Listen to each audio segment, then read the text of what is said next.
Observando o livro de Atos dos Apóstolos, temos estudado esse livro nos domingos pela manhã. Já estamos no final do capítulo 4.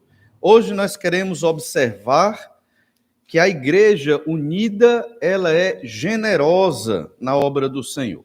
Então, um dos motivos de nós querermos uma igreja unida é para que a igreja seja mais e melhor atuante na obra de Deus. Às vezes, as igrejas evangélicas, elas querem a união pela união. Isso não é o que é ensinado na Bíblia. A igreja tem que ter comunhão, a igreja tem que ser unida. Ok, para quê? Não, tem que ser unida para a gente ser feliz. Não. A igreja tem que ser unida para a glória de Deus. E como a igreja unida glorifica a Deus? Sendo generosa. Pelo menos no texto que nós vamos estudar, essa é a mensagem principal, que é Atos do capítulo 4, do verso 32 ao verso 37. É claro que a união da igreja, ela também se refere a outras questões em que a igreja pode glorificar a Deus. A igreja unida testemunha do Senhor Jesus Cristo de uma maneira melhor, é óbvio. Uma igreja unida, ela se ama. E esse amor, que é característica dos discípulos de Jesus, chega até as pessoas que não creem no Senhor Jesus Cristo. Então, entendemos que a unidade da igreja é importante para que o nome de Deus seja glorificado. Não somente para a nossa felicidade pessoal. É muito bom estar numa igreja unida, é bom estar numa igreja onde os irmãos se respeitam, comungam, conversam. Sabemos que dentro de uma igreja existem crentes de todo tipo. Como assim? Crentes novos nascidos, neófitos, crentes que estão caminhando na fé, no meio da caminhada, já perto do fim da caminhada. Não estou falando de idade, estou falando de peregrinação. É diferente, a idade é uma coisa, sua caminhada com Jesus é outra coisa. Né? Você pode, durante muitos anos da sua vida, rodou em círculo na sua caminhada, não saiu do lugar. Ou você pode ser até novo, mas já caminhou bastante no conhecimento do Senhor Jesus Cristo. Quem vai medir isso é Deus, é o Senhor Jesus. Mas nós sabemos que dentro da igreja existe todo tipo de crente, no sentido que eu estou dizendo aqui. E você não precisa dizer para ninguém em que estágio você está, tá bom? Isso não é necessário. Mas é importante você entender essa verdade. E uma igreja unida, ela é generosa na obra do Senhor Jesus Cristo. Hoje nós vamos observar o início, pelo menos, desse entendimento. Nós já vimos, né, uma retrospectiva rápida, capítulo 1, Jesus dando instruções à igreja que ficou, depois da sua ressurreição e depois da sua ascensão. Depois que Jesus subiu ao céu, a principal mensagem que Jesus deixou para a igreja foi Atos 1:8, de ser testemunha dele em Jerusalém, Judéia e Samaria e até os confins da terra.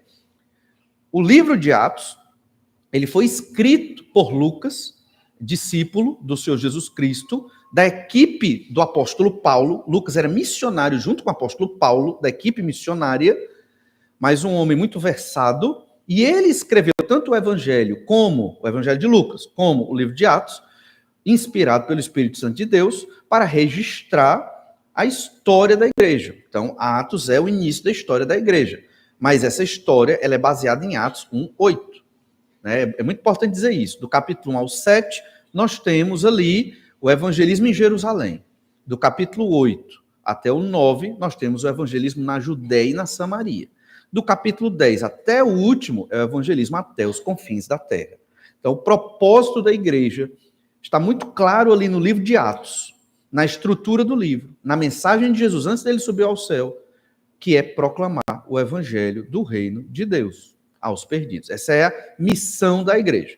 Óbvio que é a glória de Deus e óbvio que dentro dessa missão tem outras tarefas que a igreja deve realizar, como os cultos que nós realizamos para a glória de Deus, para adoração ao Senhor, nossos devocionais, cultos domésticos, o discipulado, né? Atos não fala explicitamente, em alguns momentos até fala, mas nem sempre do discipulado, mas é claro que pregar o evangelho pressupõe o discipulado, o treinamento, como lá em Atos 19, ou seja, tem muitas outras atividades, mas no geral, a igreja tem que fazer isso, foi o que Jesus deixou.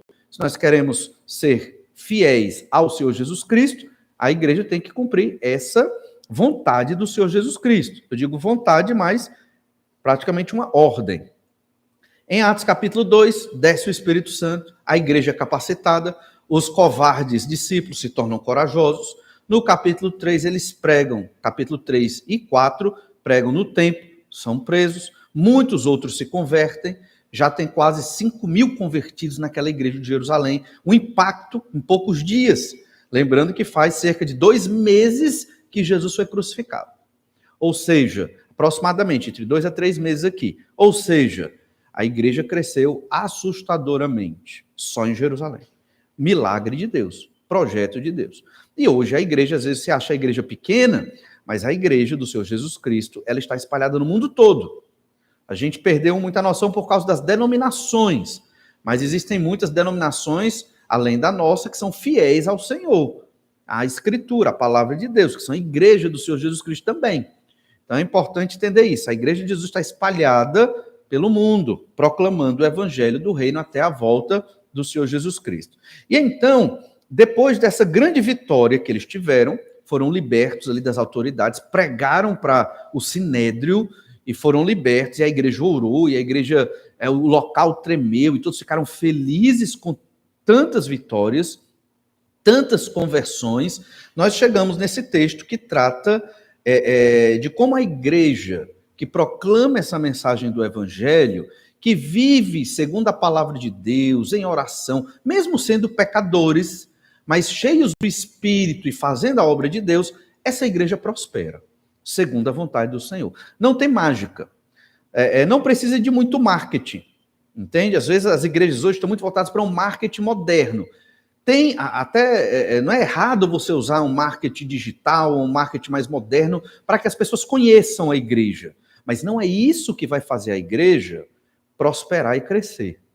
Não é isso.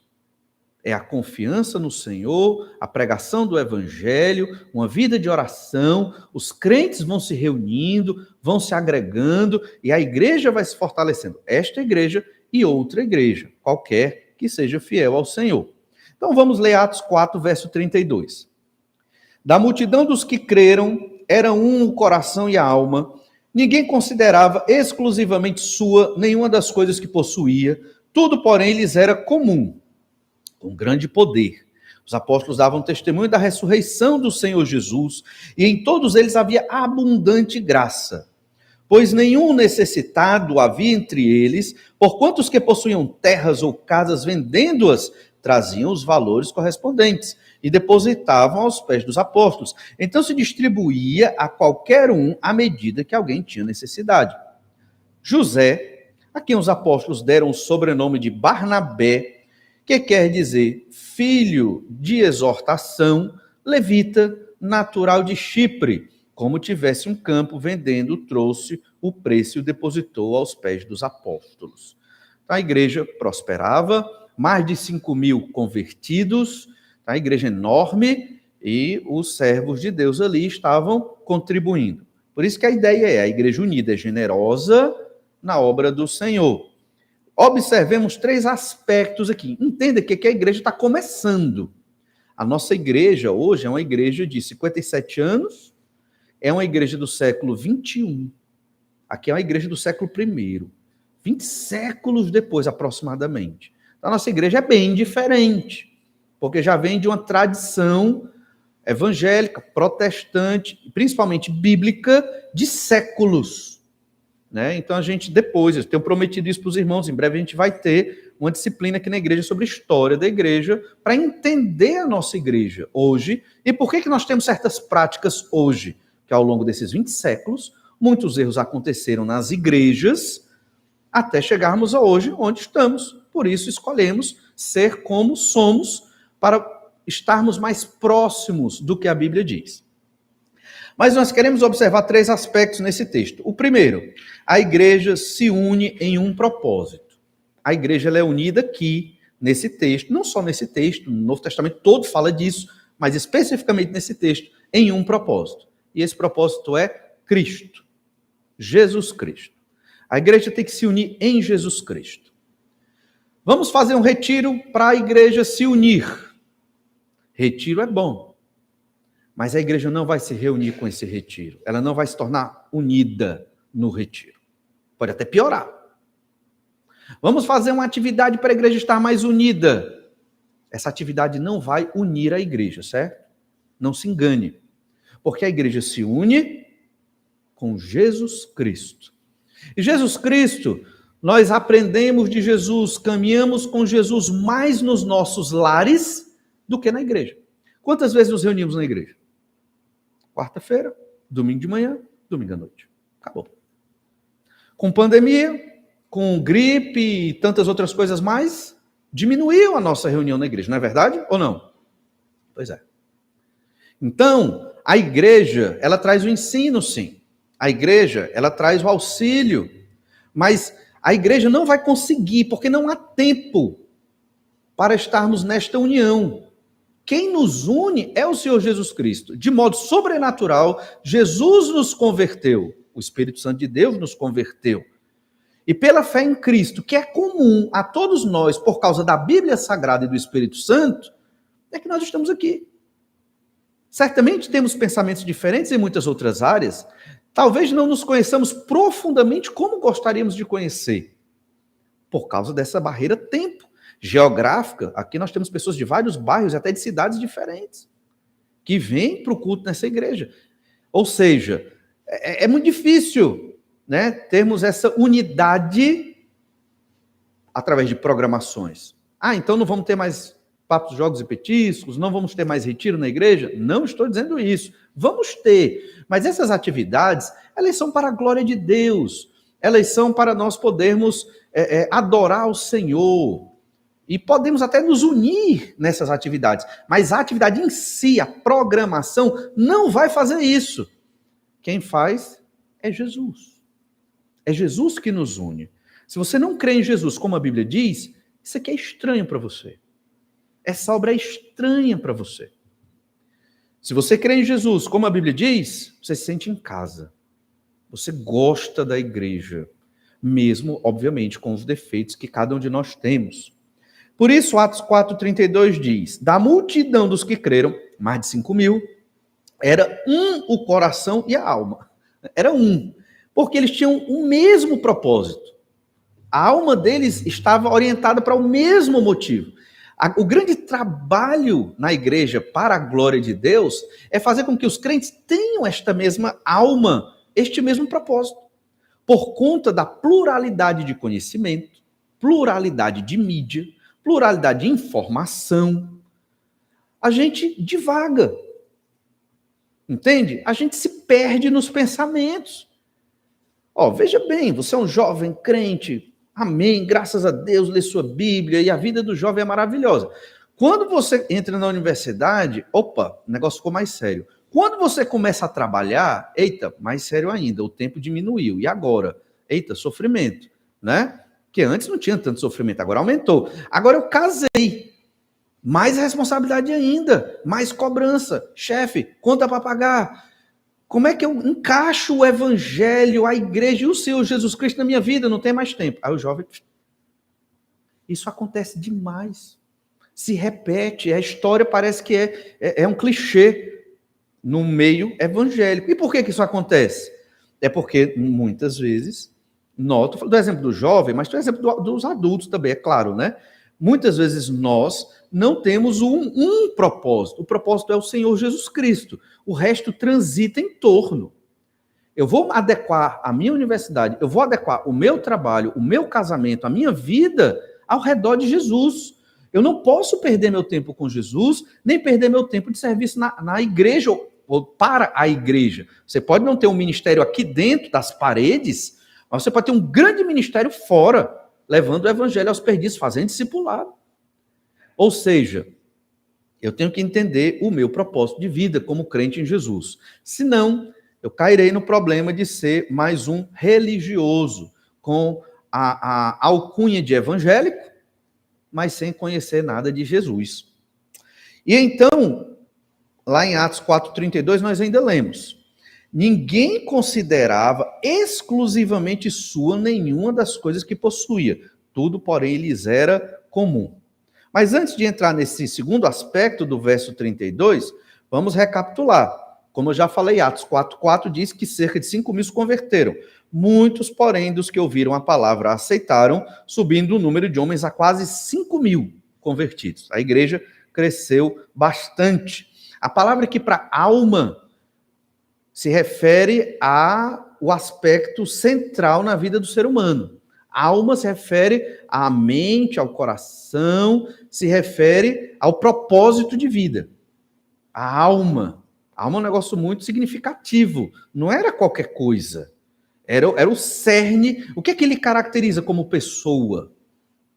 Então, é a sua alma, entende? O seu corpo nem sempre, você vai morrer, ressuscitou, sua alma está lá, aguardando a ressurreição do corpo, né? Antes da ressurreição. A sua alma é o que ele caracteriza, a sua alma é você. O corpo é o invólucro, certo? Então, nesse sentido aqui, a sua mente, a sua alma, o seu ser tem que estar ligado profundamente ao Senhor Jesus Cristo. É o que Paulo nas epístolas chama de união com Cristo, ou somente em Cristo. Estou em Cristo. O que significa? Uma união profunda com Jesus. Penso como Jesus, faço como Jesus, não tenho mais vontade própria. A minha vontade é a de Jesus. Ah, mas como é que Jesus falou no meu ouvido que eu tenho que fazer? Eu vou pela Bíblia, óbvio, os ensinos do Senhor Jesus Cristo. Mesmo meu coração não querendo, mesmo eu sem vontade, com preguiça, cativo a Cristo. Essa expressão é muito forte e importante na nossa vida. O crente não é aquele que busca sua felicidade. O crente é aquele que é cativo a Jesus Cristo. Isso é felicidade. É uma nova designação de felicidade. Nova para a sociedade de pecado. Então, coração e alma refere-se a essa faculdade mental, a todo o nosso ser, refere-se ao propósito da nossa vida. Esse propósito era característico desses 5.000. Você imagina aí, uma igreja de 5.000. Loucura, completa. Como é que é uma igreja de 5.000 hoje? Eu nem imagino como é pastorear uma igreja de 5.000 pessoas. É um negócio assim que, não sei. Essa aqui já é complexa. 5.000. Logo, é Jesus quem trabalha na mente dos 5.000. Essa unidade é sobrenatural. Não foram os apóstolos. Eles pregaram. Eles estavam ali para orientar. Mas foi Jesus que deu essa mentalidade a todos esses crentes. Estavam ali vivendo no reino de Deus. Quando estes irmãos não consideravam exclusivamente suas nenhuma das coisas que possuía, eles estavam refletindo o ensino do Antigo Testamento. Essa expressão que nós lemos aqui no verso 32, ninguém considerava exclusivamente sua nenhuma das coisas que possuía. Para um socialista marxista, é um prato cheio, né? Olha aí, tá vendo? Jesus era comunista. Não. Esse texto aqui não tem nada a ver com isso. Isso é um anacronismo. Não existia esse pensamento na antiguidade, certo? Ele é moderno, certo? Logo, esse pensamento aqui, ele reflete o Antigo Testamento. 1 Crônicas 29:13 é o que baseia essa frase aqui que Lucas registrou. 1 Crônicas 29:13. Agora, pois, ó nosso Deus, graças te damos e louvamos o teu glorioso nome, porque quem sou eu e quem é o meu povo para que pudéssemos dar voluntariamente estas coisas? Porque tudo vem de ti e das tuas mãos tu damos. Esse é o princípio da mordomia. Esse é o princípio de que Deus é soberano sobre tudo, que nós não temos nada, nem o seu corpo é seu. O dia que Deus quiser, Deus lhe mata, seu corpo vai para o pó e sua alma, você que crê em Jesus, vai estar aguardando a ressurreição no céu, no reino de Deus ali. Entende? Deus é dono de tudo, dono do tempo, dono dos seus filhos, da sua saúde, de tudo que existe. Então, eu não sou dono de nada. O que eu tenho, Deus me emprestou. Essa gravata, essa camisa, foi Deus que me emprestou. O recurso que você recebe todo mês do seu trabalho, suado, é de Deus. Ele lhe empresta para você usar. E o princípio é administre com sabedoria para a glória de Deus. Para o ateu, aquele dinheiro é dele. Ele é um materialista. Ele crê na matéria. O que existe aqui, que eu estou vendo, é o que me interessa e é o que traz felicidade. Acabou-se. Mas para nós que somos crentes no Senhor Jesus Cristo, isso não é verdade. Na verdade, felicidade é estar com o Senhor, é comunhão com Deus, é o reino de Deus, é o novo céu e a nova terra, é a ressurreição. Essa é a nossa plena alegria. E, obviamente, aqui na terra, obedecendo ao Senhor, Deus nos abençoa ricamente, é claro. E então, nesse texto aqui, nós entendemos essa frase de Atos 4,32. Ninguém considerava exclusivamente sua nenhuma das coisas que possuía. Então, aquilo que nós possuímos não é nosso, é de Deus. Esse é o princípio. Porque não existia socialismo nessa época. Mas existia o princípio da mordomia, de sermos mordomos das coisas que existem e que Deus é dono de tudo. 1 Crônicas 29:16. E aqui, Davi, ele está pedindo à nação de Israel ofertas voluntárias para a construção do templo. Esse é o contexto de 1 Crônicas 29. Não existia templo ainda. Davi não poderia construir, porque foi um homem que derramou muito sangue, de muitas guerras. Então, o filho dele haveria de construir. O que é que Davi fez? Vou pelo menos juntar o material. Ele também ofertou, mas o povo de Israel também ofertou voluntariamente. Ouro, prata, madeira, e pedra e muitas coisas. E aqui ele está agradecendo a Deus, porque nós demos uma grande riqueza aqui. Mas, Senhor, isso tudo veio de ti. É o que ele está dizendo. Tudo é teu. Nós estamos só devolvendo o que é teu para a glória do teu nome. Ou seja, não temos nenhum mérito. É isso que Davi está dizendo, não temos nenhum mérito. Certo? 1 Crônicas 29:16. Senhor nosso Deus, toda esta abundância que preparamos para te edificar uma casa ao teu santo nome, vem da tua mão e é toda tua. Tudo isso vem da tua mão e é toda tua. Eu não quero fazer a comparação aqui, porque não é correto. Porque o templo aqui simbolizava a habitação de Deus na terra, certo? Esse prédio aqui não simboliza a habitação de Deus na terra. Mas quando você oferta para uma reforma, por exemplo, como a dos banheiros ou outra, isso você deve estar fazendo para a glória de Deus como oferta ao Senhor. Não de outra forma. Entende? Da mesma forma como for para o missionário, da mesma forma como o seu dízimo e oferta, isso é para a glória de Deus, para o serviço da obra do Senhor. E quem dera nós tivéssemos mais dinheiro para enviar mais missionários, para plantar mais igrejas, porque certamente existem muitos locais e que não existe igreja boa, igreja que prega o evangelho. E nós, como igreja, temos que ter isso em mente. É a nossa missão, proclamar aqui e enviar outros. Lembre-se que essa igreja foi plantada por missionários que vieram da América do Norte, que lá as igrejas enviaram esses missionários, as igrejas de lá compraram esse terreno, as igrejas de lá construíram, pelo menos a parte principal da estrutura desse prédio, veio tudo de lá, dado, deram para nós. Nem nos conheciam, nem era vivo, nem era vivo nessa época, né? E eles deram, confiando que os crentes iam administrar isso aqui bem e iriam continuar a obra. Entende? Então, são os nossos antepassados espirituais, digamos assim, nesse sentido, esses missionários, e nós, honrando a glória de Deus e a pessoa deles, nós vamos continuar. Então, temos que ter esse mesmo entendimento do Antigo Testamento e esse mesmo entendimento aqui. Ninguém considerava exclusivamente sua nenhuma das coisas que possuía. Isso é muito importante. Não é nosso, é de Deus. Certo?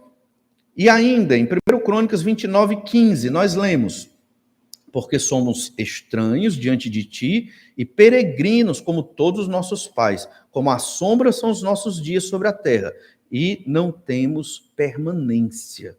Então, as coisas aqui passam. A nossa vida é uma peregrinação. Tudo que eu tenho aqui vai ficar por aqui. Então, não adianta eu angariar muito por aqui, porque vai ficar. Às vezes dá briga. Então, eu tenho que investir no reino de Deus, galardões para a eternidade. Então, esse é o princípio dessa verdade.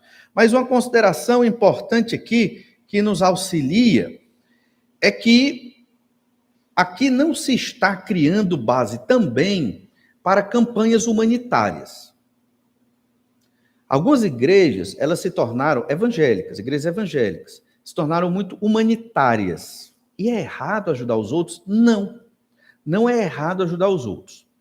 Errado é perder o propósito do que a igreja, do que a Bíblia diz do que é a igreja.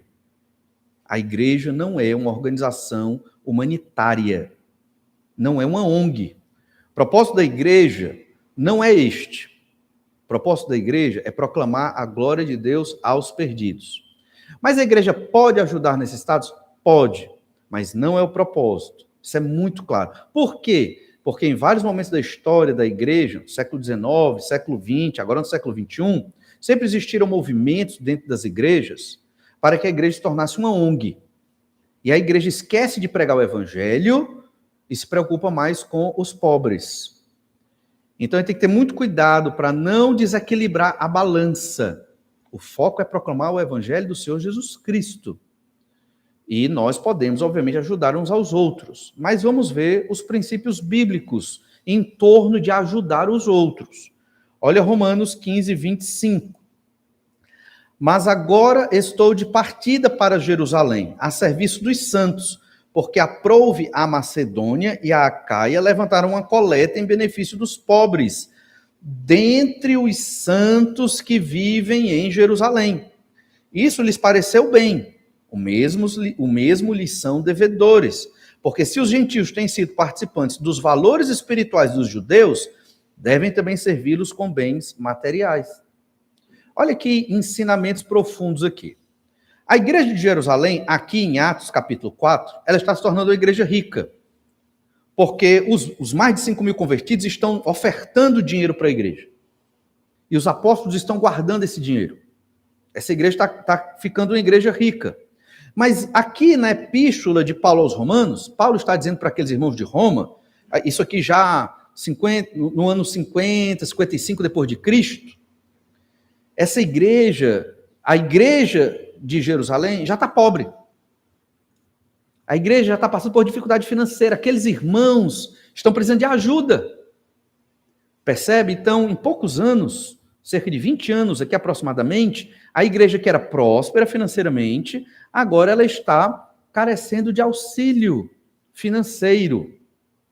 E é o que Paulo está dizendo aqui, a coleta em benefício dos pobres dentre os santos.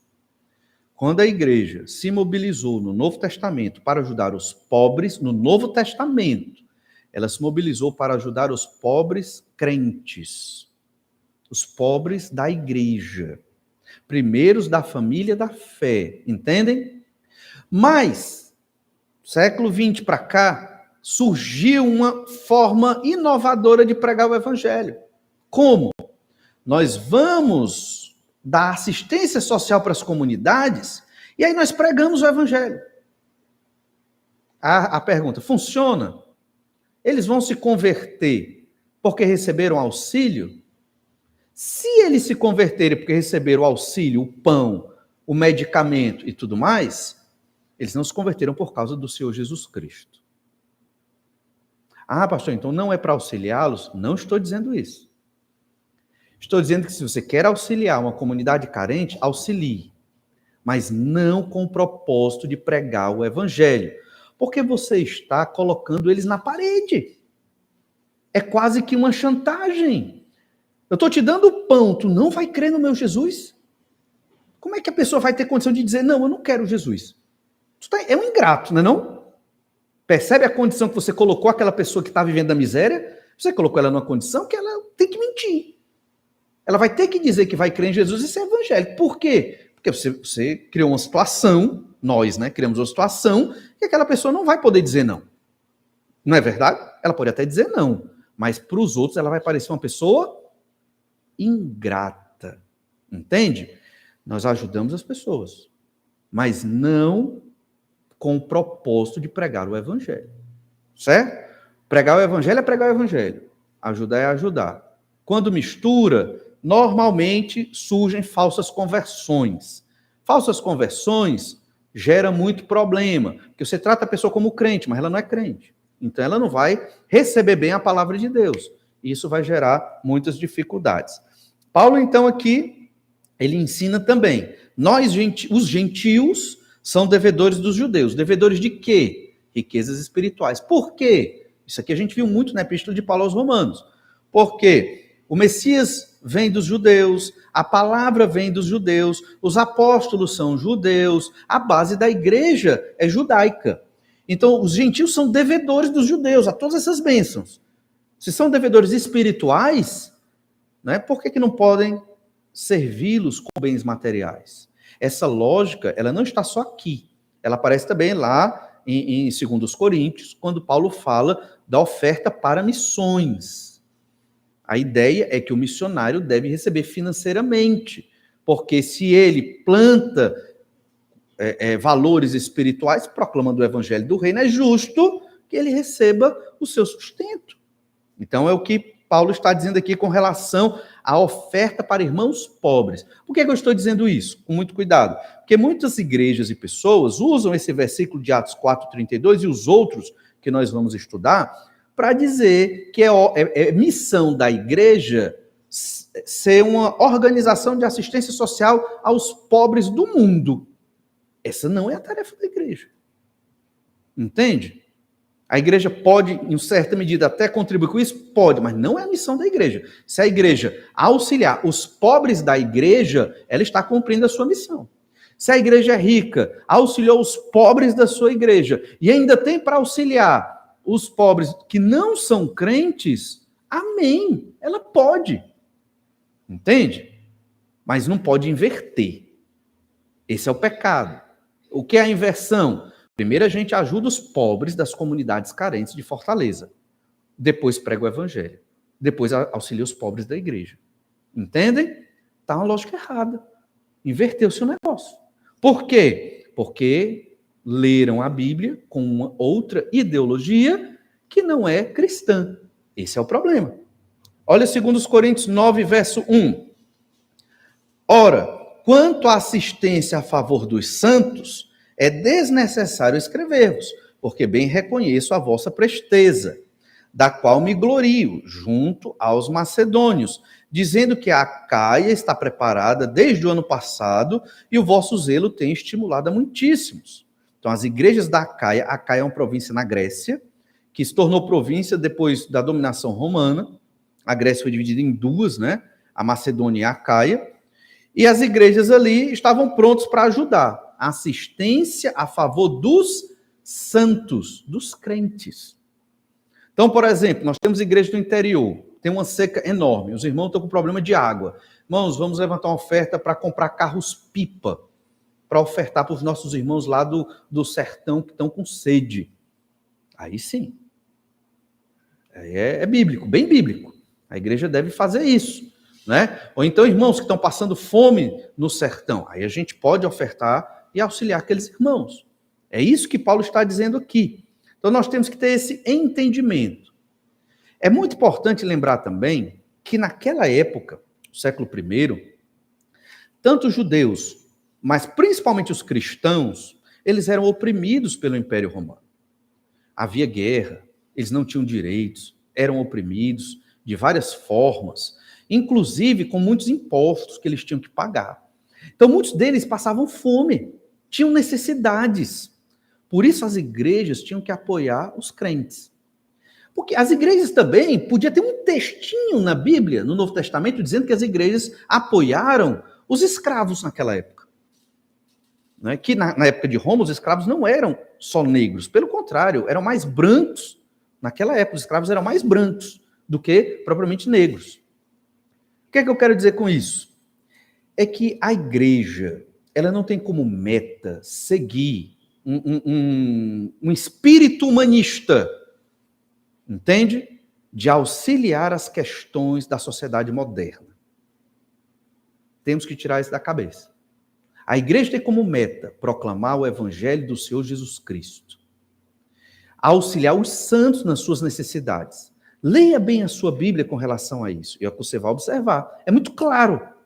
Você não vai encontrar nenhum apóstolo, muito menos Jesus, ou qualquer epístola no Novo Testamento, ou parte do Evangelho, dizendo que a igreja se envolveu em assuntos da política daquela época, de revoluções daquela época, ou de auxílio aos escravos, aos pobres, aos maltratados da sociedade, romana, mesopotâmica, ou grega, ou qualquer que seja. Isso não existe no Novo Testamento. Por quê? Porque o propósito da igreja é a glória de Deus, pregando o evangelho aos perdidos. É o que o livro de Atos diz. E quando fomos dar assistência prioritária aos crentes, os santos, que é a palavra para crente. E depois, nós podemos sim ajudar aqueles que não são crentes. Agora, eu estou falando de igreja, grupo, congregação, corpo. Mas você, como indivíduo, eu, como indivíduo, posso ajudar quem eu quiser. Certo? Estou falando de igreja, corpo. Vamos votar em assembleia, ajudar aqui, fazer um trabalho evangelístico, né, numa comunidade carente. Aí é outra história, envolveu a igreja. Agora, eu, Valnei, eu posso ajudar quem eu quiser. Você ajuda quem você quiser. Deus te deu liberdade para isso. Então, temos que ter esse entendimento para não interpretar o livro de Atos da maneira errada. Segundo os Coríntios 9, verso 7 diz: cada um contribua segundo tiver proposto no coração, não com tristeza ou por necessidade, porque Deus ama quem dá com alegria. Esse versículo não se refere a dízimos. Esse versículo, leia o capítulo todo, segundo os Coríntios 9, se refere a ofertas. Oferta para auxílio missionário, para auxílio dos irmãos carentes, mas aqui no sentido de auxílio missionário. Mas olha o verso 9, segundo os Coríntios 9, 9. Como está escrito, distribuiu, deu aos pobres, a sua justiça permanece para sempre. E o verso 12, porque o serviço desta assistência não só supre a necessidade dos santos, mas também redunda em muitas graças a Deus. Então, quer dizer, esse auxílio financeiro é para os santos e redunda em graças a Deus, ou seja, agradecimento, glória ao Senhor. Olha o verso 8, segundo os Coríntios 9, 8. Deus pode fazer-vos abundar em toda graça, a fim de que, tendo sempre em tudo ampla suficiência, superabundeis em toda boa obra. A palavra abundar, superabundar se destaca aqui. É sobejar. Então Deus vai fazer o sobejar em graça. Graça que é o quê? Favor, generosidade para auxiliar os irmãos carentes. Tendo ampla suficiência para superabundar em toda boa obra.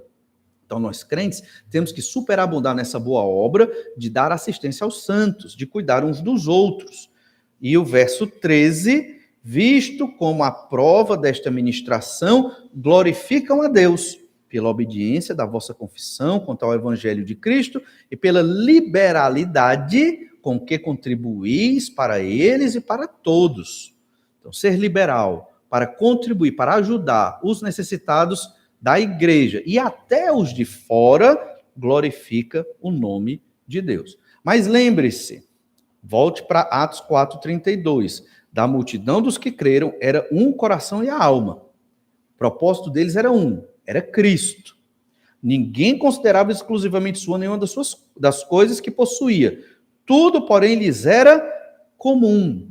Isso não quer dizer que eles viviam num comunismo. Isso quer dizer que tudo que nós temos é de Deus e nós vamos dar aqui ofertas para que esse valor que foi ofertado aqui seja útil para o auxílio dos pobres da igreja. Por quê? Porque todos esses aqui, embora o texto não fale explicitamente tudo isso, mas nesse momento aqui, muitos desses convertidos eram pobres, certo? Eles eram pobres, porque Roma imperava ali. Havia uma necessidade de auxílio dessas pessoas. Nós vamos estudar isso no capítulo 6. Capítulo 6, aquela questão das viúvas gregas e das viúvas hebreias. Então, havia uma necessidade de ajudar aquelas pessoas. E é por isso que eles estão dando estas ofertas aqui. E é nesse sentido que a igreja deve viver. Deve ser generosa para ofertar, para ajudar os crentes e, se possível, aqueles que ainda não creram. Mas não para pregar o evangelho. Ajudar para a glória de Deus. Vou ajudar essa pessoa, ela não é crente. A igreja decidiu ajudar essa comunidade. Não são cristãos, crentes em Jesus, mas nós não vamos ajudar para pregar o evangelho. Vamos ajudar para a glória de Deus. Ajudar e pronto. Por quê? Porque quando eu ajudo, como eu expliquei, e pergunto, você quer crer em Jesus? Como é que aquela pessoa vai dizer que não quer crer? Ela vai dizer que quer crer. Normalmente é o que acontece. E aí eu coloquei ela na parede. Ela está com fome, necessidade. Eu dei comida, dei dinheiro, dei roupa. Ela vai dizer que não quer o Jesus que eu estou apresentando? Normalmente, ela vai crer. Mas não por causa de Jesus. Por causa da ajuda financeira. Que o Senhor nos ajude e abençoe a entender que uma igreja que se une com o propósito de Cristo. O propósito da igreja não é a ação social. O propósito da igreja é Cristo. E o que nós temos em comum é Cristo. E que os nossos bens devem ser utilizados para a glória do Senhor nosso Deus. Vamos orar, pedir que o Senhor nos abençoe.